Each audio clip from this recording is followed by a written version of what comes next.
sebelum kita mulai, ada baiknya kita berdoa dulu ya. Silakan ketua kelas, siapkan kelasnya. Mengawali pembacaan hari ini, marilah kita berdoa menurut agama dan kepercayaan masing-masing. Doa dimulai.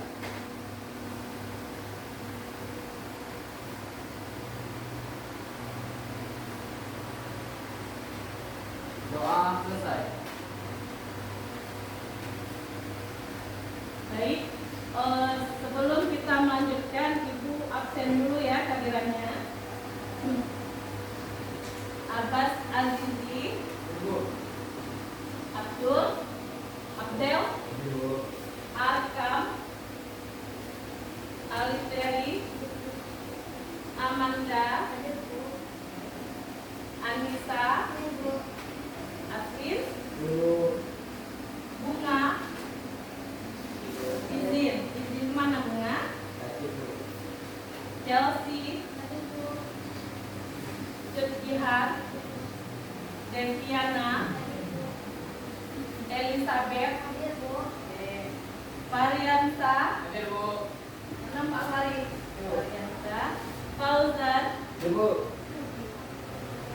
Jenny, di mana? Claudia,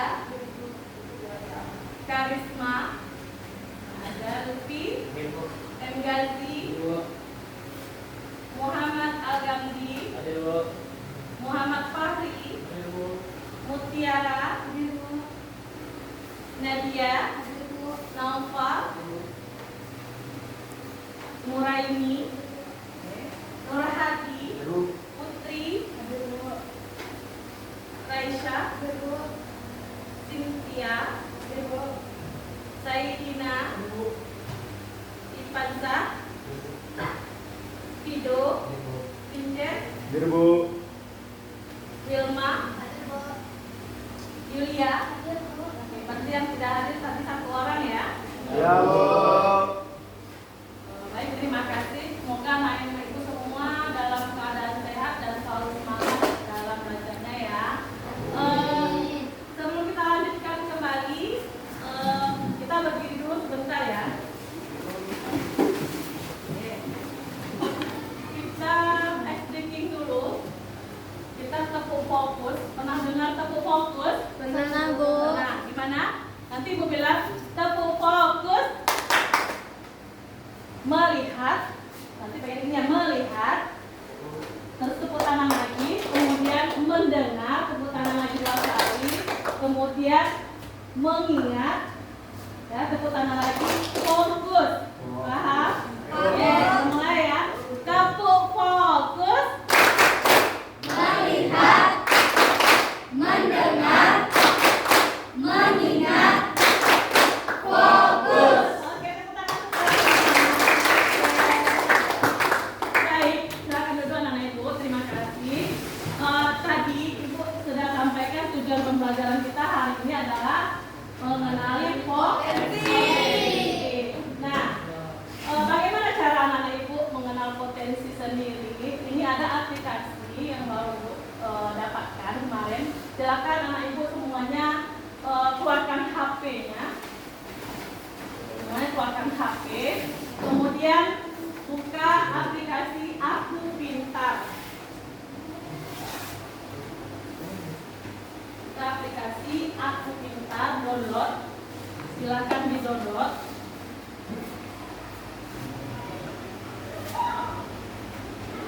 Sudah ketemu? Sudah di-download. Kemudian silahkan diisi. Masukkan email masing-masing.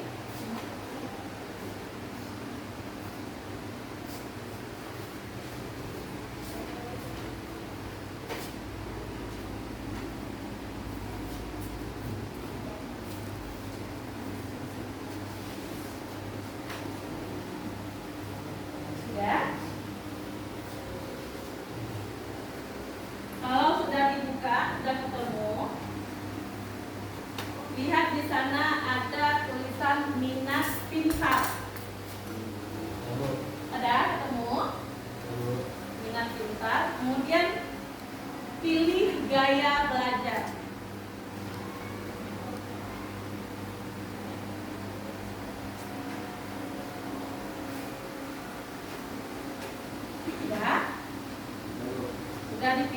belajar. Silahkan anak-anak ibu coba mengisi angket tersebut, gaya belajar.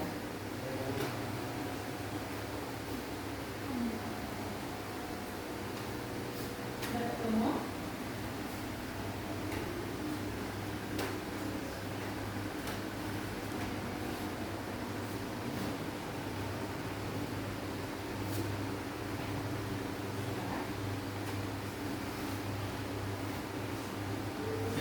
Silakan diisi.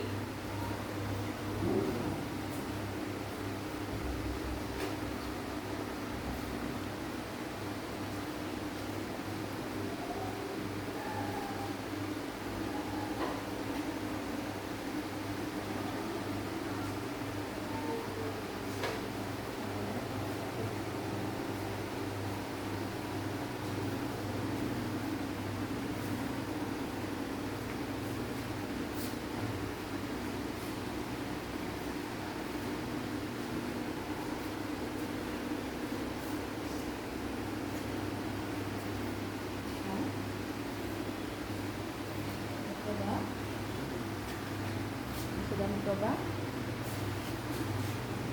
Boleh diisi, silakan diisi angket kuesioner itu.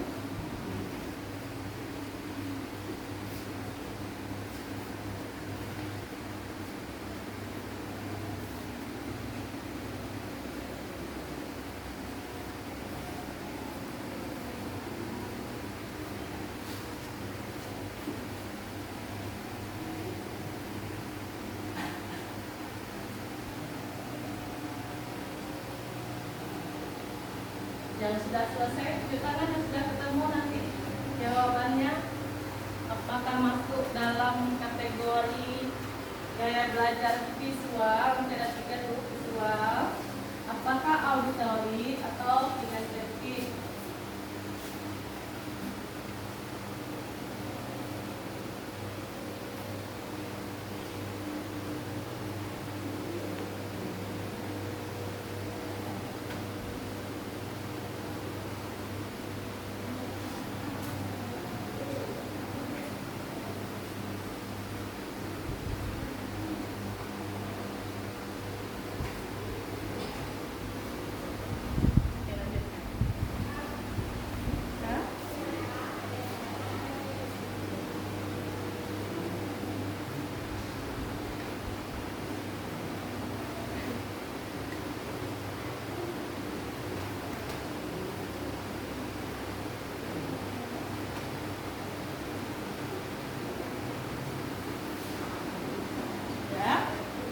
Ada yang sudah berhasil selesai?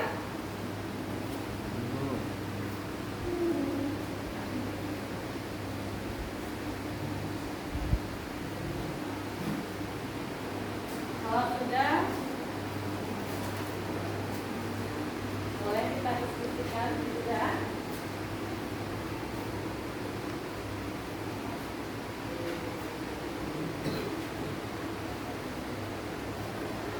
Cukup waktunya ya.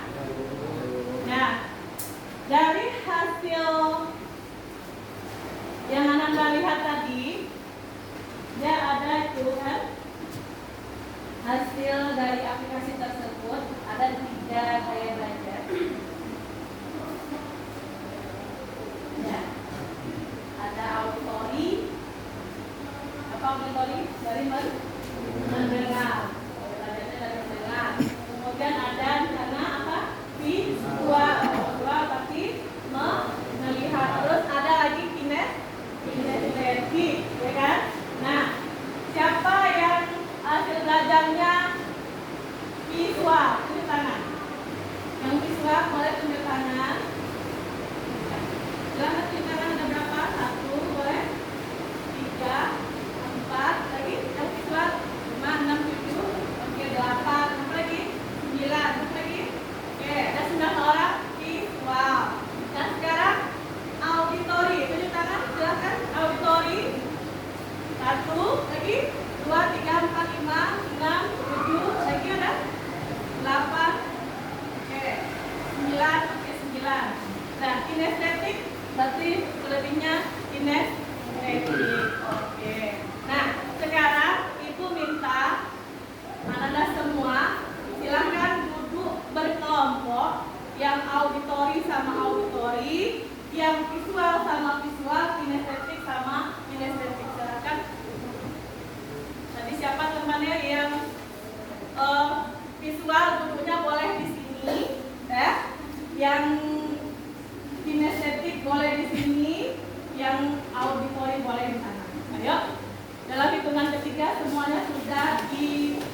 kelompok masing-masing. 1, 2,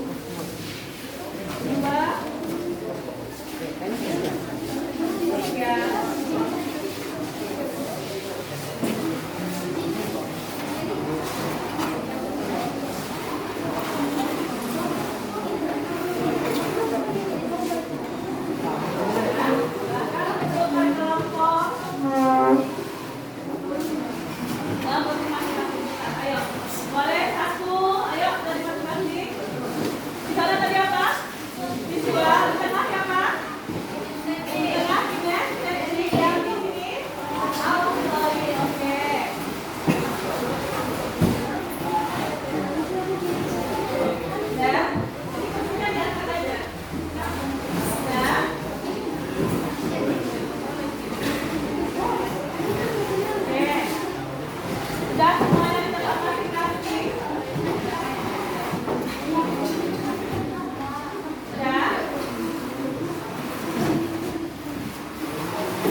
Semuanya sudah duduk di kelompoknya masing-masing, ya kan?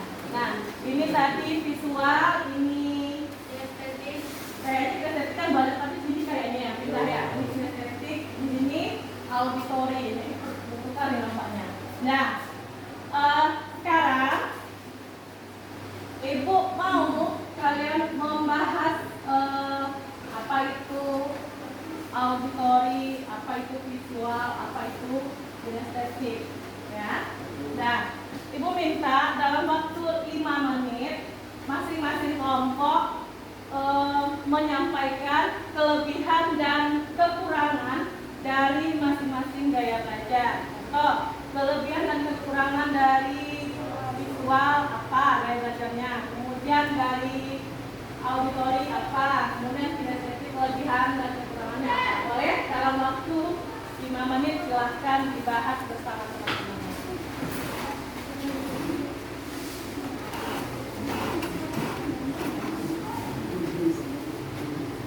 Boleh silahkan dibahas bersama-sama.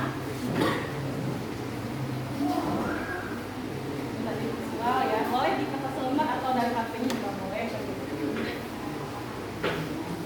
Nah, sorry.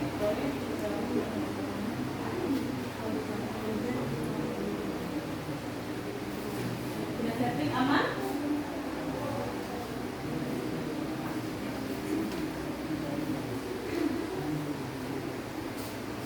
Silakan berdiskusi kelebihan dari kinestetik itu apa, kemudian kekurangannya apa.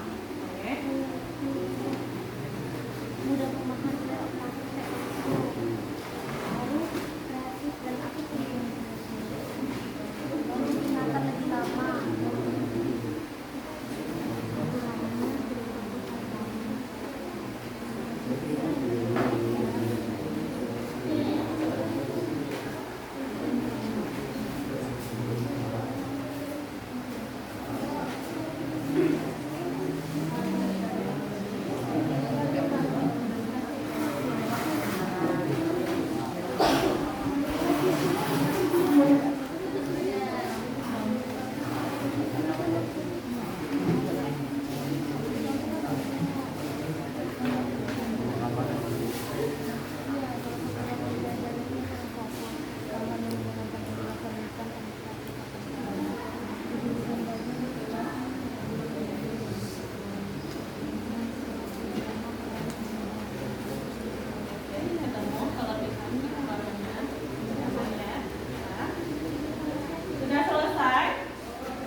Selamat siang semuanya. Siang. Nah, saya akan memberikan atau mengasih tahu kelebihan dan kekurangan dari gaya belajar kinestetik. Oke, yang pertama itu kelebihannya mudah memahami lewat praktik langsung. Artinya itu lebih cepat menguasai materi jika belajar dengan melakukan dipraktekkan gitu. Kemudian yang kedua, kreatif dan aktif, cenderung suka mencoba hal baru, membuat percobaan dan bergerak. Yang ketiga, ingat lebih lama. Pengalaman nyata atau praktik biasanya lebih melekat dibanding hanya mendengarkan atau membaca. Yang keempat, cocok untuk kerja tim. Sering terlibat aktif dalam diskusi, permainan edukatif atau simulasi kelompok. Yang kelima itu terampil dalam keterampilan motorik, unggul dalam kegiatan yang melibatkan gerakan tubuh seperti olahraga, seni atau prakarya. Yang kedua yaitu kekurangannya, sulit fokus saat duduk diam lama. Maksudnya itu cepat bosan jika hanya mendengarkan ceramah atau membaca teks panjang. Yang kedua itu membutuhkan lingkungan belajar khusus, misalnya ruangan untuk praktik, alat bantu, atau kegiatan yang melibatkan gerakan. Yang ketiga, kurang cocok dengan metode konvensional, seperti belajar teori melalui buku atau hafalan tanpa praktik. Yang keempat, mudah terdistraksi karena energinya besar, sering sulit mengendalikan keinginan bergerak. Yang kelima, butuh waktu lama. Terkadang proses belajar lebih panjang karena harus mencoba langsung, bukan hanya membaca dan mendengarkan. Itulah sedikit penjelasan yang bisa saya berikan. Terima kasih. Beri dulu tepuk tangan. Kita beri dulu tepuk hebatnya dulu. Tepuk hebat. Hebat, hebat. Hebat, hebat. Hebat. Oke. Ya, paham apa yang disampaikan kawannya? Jadi kinestetik itu dia lebih banyak praktek. Oke, kita lanjut jalan. Oke, siswa, silakan siswa. Assalamualaikum warahmatullahi wabarakatuh. Waalaikumsalam warahmatullahi wabarakatuh. Saya dari perwakilan kelompok visual akan membacakan kelebihan dan kekurangan gaya belajar visual. Kelebihan gaya belajar visual yang pertama itu memudahkan pemahaman konsep kompleks. Diagram dan ilustrasi dapat menyederhanakan informasi yang rumit. Lalu, meningkatkan retensi memori. Visualisasi membantu otak menyimpan informasi lebih lama. Menarik dan menyenangkan. Belajar menjadi lebih interaktif dan tidak membosankan. Efektif untuk pembelajaran jarak jauh. Materi visual mudah diakses dan dipahami secara mandiri. Lalu, mengembangkan kreativitas, merangsang imajinasi dan kemampuan berpikir visual. Kekurangan gaya belajar visual yang pertama ialah tidak cocok untuk semua materi. Beberapa topik lebih baik dipelajari dengan metode lain. Lalu membutuhkan sumber daya tambahan seperti buku, video, atau infografis. Dapat mengalihkan perhatian. Terlalu banyak visualisasi bisa membuat fokus berkurang. Tidak efektif jika visualisasi buruk, karena akan menghambat pemahaman. Lalu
Grogi temannya nih. Nah, ayo.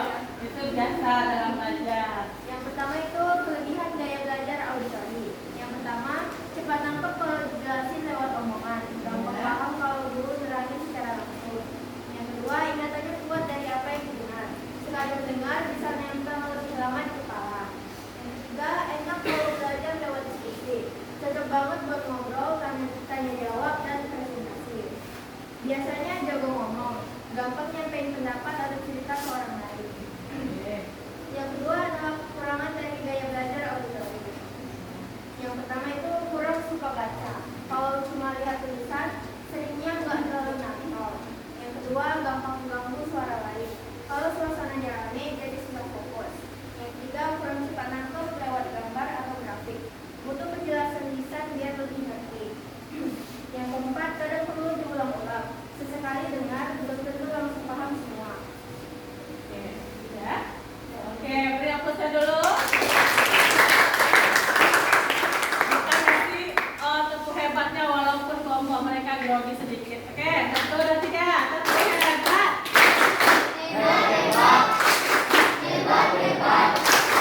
Oke, kalau auditori berarti belajarnya ke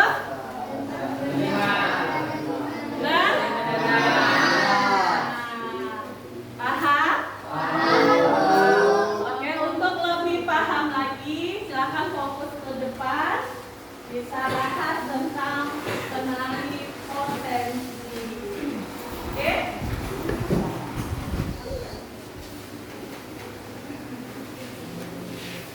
Nah, tadi sudah pembelajaran kita ya, supaya kita lebih tahu konsep gaya belajarnya. Jadi karakteristiknya bagaimana?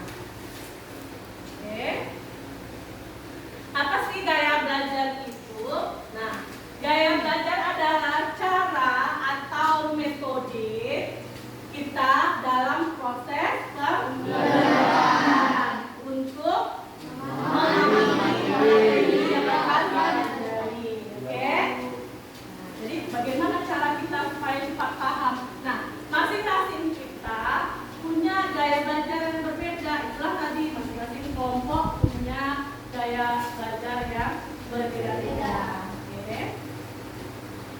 Nah, kenapa kita penting untuk tahu gaya belajar kita?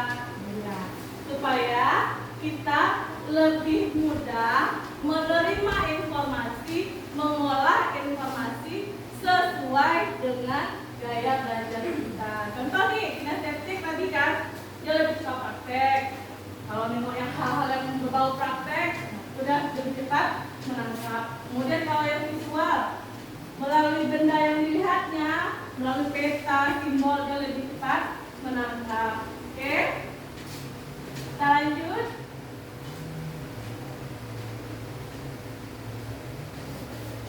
Nah, ini tadi masing-masing gaya belajar. Kalau visual, cenderung belajar melalui hal-hal yang dilihat. Contohnya, ketika kita melihat rambu-rambu lalu lintas, contohnya kan, kalau lampu merah menyala berarti kita berhenti. Nah, sama dengan kalau kalian melihat misalnya simbol dari pelajaran ini kan kita jurusan teknik komputer jaringan. Nah, nanti simbol yang diberikan oleh guru produktifnya gambar apa itu dia lebih cepat pahamnya. Atau poster yang diberikan, contoh poster, banner itu lebih cepat dia paham. Melihat peta itu dia lebih cepat paham. Itu untuk ya visual. Jadi dia dengan hanya melihat dia cepat pahamnya. Nah, kemudian auditori. Auditori tadi disampaikan temannya, ketika lebih dia berdiskusi kan sering tanya jawab, dia lebih cenderung suka mendengarkan, dia cepat menangkapnya. Jadi ada tipe teman kita ketika guru menerangkan saja dia sambil tidur-tiduran gini aja dia bisa cepat paham. Itu ya auditori. Kemudian kinestetik. Nah, ini jurusan kita nih anak ibu semua di jurusan TKJ. Ketika ada praktek merangkai apa namanya kalau merangkai jaringan, anak-anak itu lebih cepat paham. Dikasih contoh satu kali aja, kadang sudah bisa paham.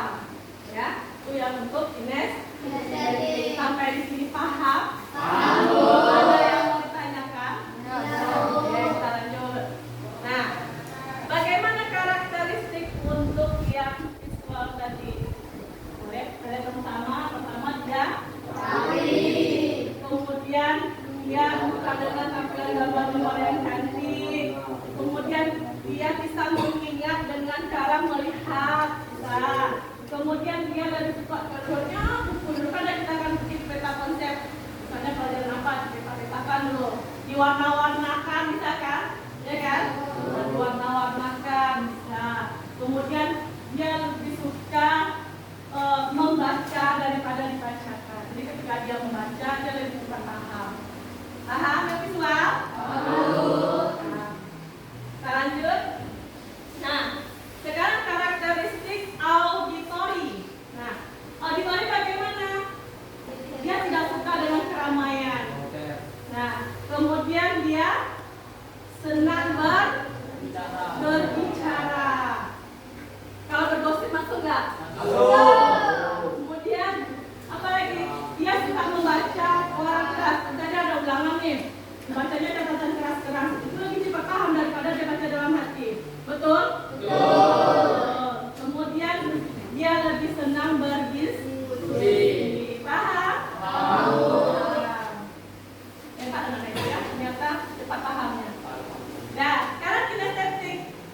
Nah, kinestetik ini dia berorientasi pada fisik. Dia lebih cekatan. Oke? Dia lebih cekatan. Nah, kemudian dia senang bergerak. Dia lebih senang bergerak. Suka dia dengan praktek tadi. Ya. Kemudian dia tidak bisa duduk dalam waktu yang lama. Jadi kalau udah praktek, kalau misalnya diskusinya terlalu lama, kalau tanpa ada mengerjakan apa-apa, dia cepat bosan. Paham? Paham. Ada yang mau bertanya? Silakan. Oke. Nah, dari apa yang Ibu sampaikan tadi, apakah anak-anak Ibu paham gaya belajar tadi? Paham ya. Nah, kalau sudah paham, untuk lebih paham lagi, Ibu mau anak-anak Ibu membuat sebuah jurnal. Ya, kita membuat jurnal keseharian kita, gaya belajar kita seperti apa. Ya. Kemudian dibuat untuk 1 minggu ke depan, dimulai dari nanti pulang sekolah sampai ini hari apa, ini hari Jumat, kemudian sampai Jumat depan lagi. 1 minggu itu bagaimana keseharian gaya belajarnya. Paham? Kemudian strategi belajar yang digunakan untuk masing-masing. Tadi kan sudah punya masing-masing nih gaya belajarnya. Ya kan, tadi ada apa? Visual, ada auditory, ada kinestetik kan. Nah, masing-masingnya strategi belajarnya seperti apa. Nah, itu dibuatkan jurnalnya 1 minggu ke depan.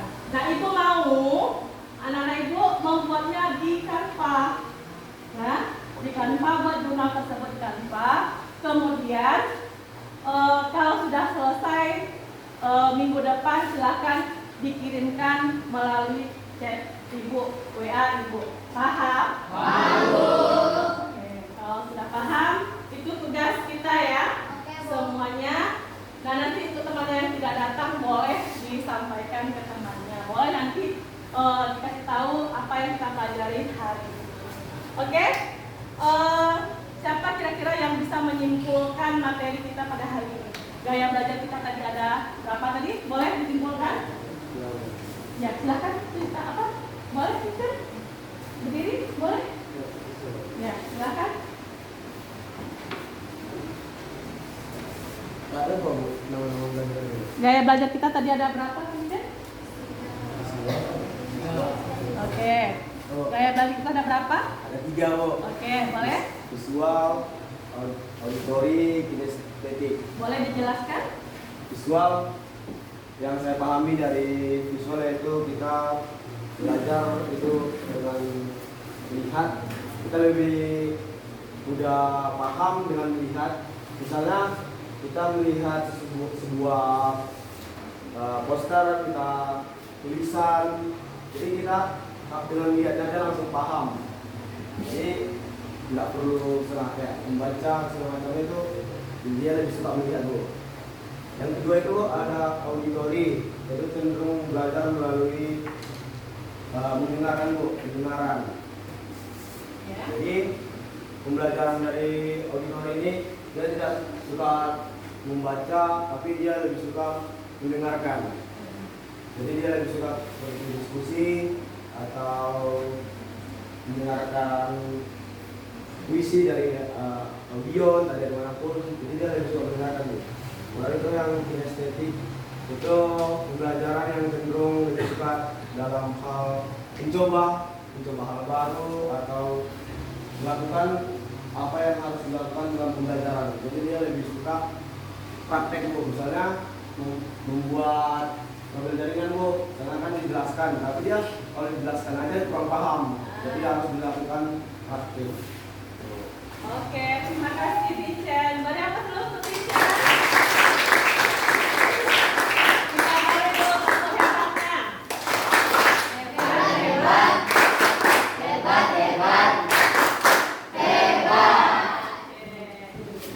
Baik, terima kasih atas semua perhatiannya karena jam kita mungkin sudah selesai. Ibu harapkan nanti anak-anak ibu semua belajarnya lebih semangat lagi, tidak ketika guru sedang menerangkan tidak tertawa tertibit, ya, betul-betul serius. Ini kan pelajaran bimbingan konseling. Nanti kita minggu depan kita akan membahas materi selanjutnya. Mungkin ada nanti kita membahas tentang gaya belajar lagi. Oke? Terima kasih untuk hari ini. Alhamdulillah pelajaran kita pada hari ini berjalan dengan lancar. Semoga ilmu yang Ibu sampaikan dan ilmu yang diberikan teman-teman kita tadi bisa kita manfaatkan dan berkah untuk kita semua. Sehat-sehat Bapak Ibu semua, tetap semangat belajarnya. Kita kasih tepuk hebat dulu sebelum kita tutup, hebat untuk kita semua.